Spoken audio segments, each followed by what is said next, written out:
The first time Shaq faced off with Yao, the game was treated like a heavyweight fight. Build up between the two of the most popular players in the world hadn't been matched in years. In this episode of Storytime with Shaq, Bro Parrish talks to Diesel about that game and his relationship with Yao throughout their careers.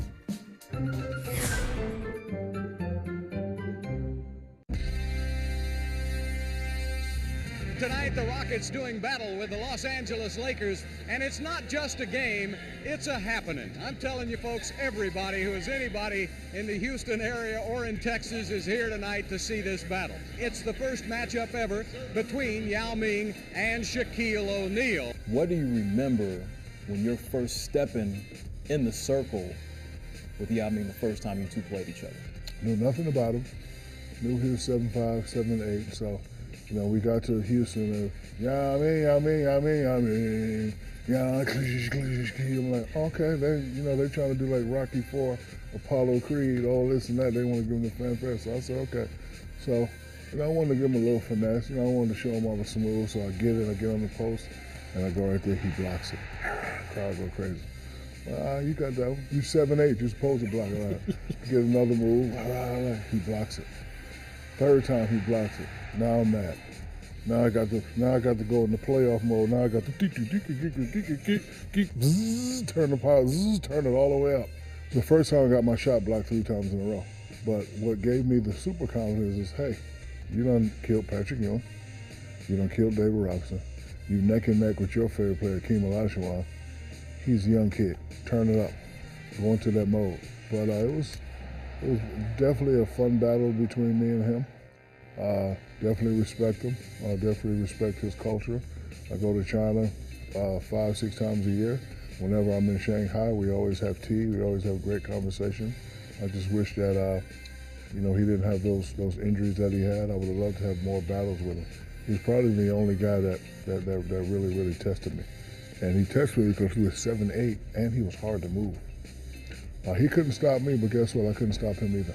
I put him in the category of a king. Like, hey, King, you can't stop me, but I know I can't stop that fadeaway.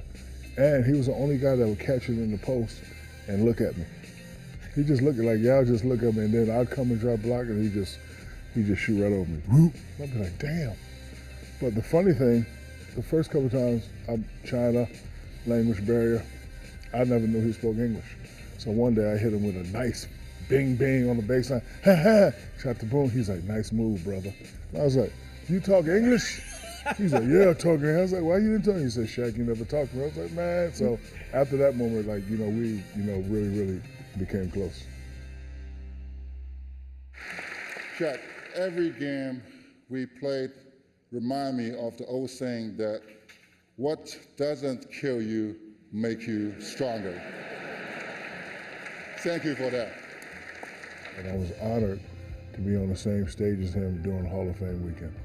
When you talk about the history of basketball, long after we're gone, hopefully this conversation will still be around when East meets West.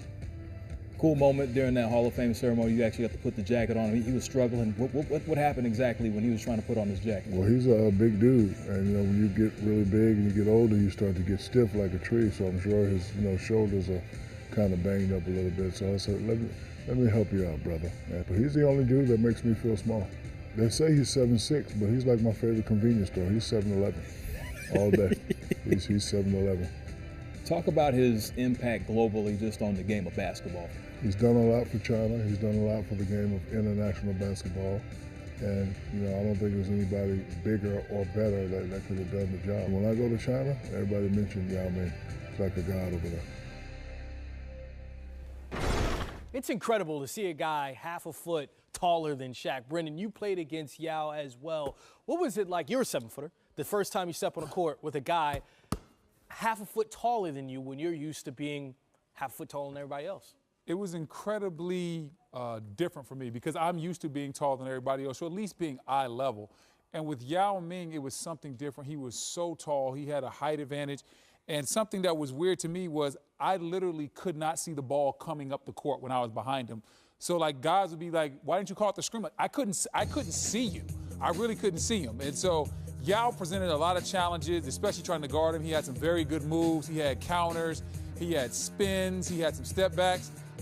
Did I make that? Okay, I got a couple of highlights off on Yao, but for the most part, it was very hard for me to guard Yao Ming because he really didn't have to jump much, and he kept the ball high. If you really watch Yao in his highlights, he just has that ball, and he's moving it here, and you respond to his fake so much because he keeps the ball high. He's incredibly tall. He was very skilled, and he had a lot of stuff in his game, and Jeff Van Gundy did an excellent job of what I would call using weak side duck-in, something that we don't use nowadays in the game of basketball, where they would run a screen and roll on this side of the court with Tracy McGrady. And I would have to respond and come off of Yao's body. And then he would just duck in that lane and get big and catch the ball. And there was nothing I could do a lot of times. Playing against Yao was very challenging. Griff, when you look at someone like Yao Ming and you think of his career, and it was a great career, but cut short due to injuries, how great could he have been if he would have stayed healthy? Yeah, and I think about how good that Houston Rockets team could have been. They had the 07 team, I think, won 22 games in a row with T-Mac and Yao. And both of those guys had really significant injuries. I think that year only one of them was able to play even 60 games. I think Yao played 66 maybe. T-Mac may have played like 55. But they weren't ever able to stay on the court together. But when they did, they were so truly elite. We were really robbed of seeing the best of that team as well. The other thing that really stands out to me is when the legend of Yao is being told by Shaq, Yao will have been 8'3". He started at 7'6", and he called him 7'11" by the end.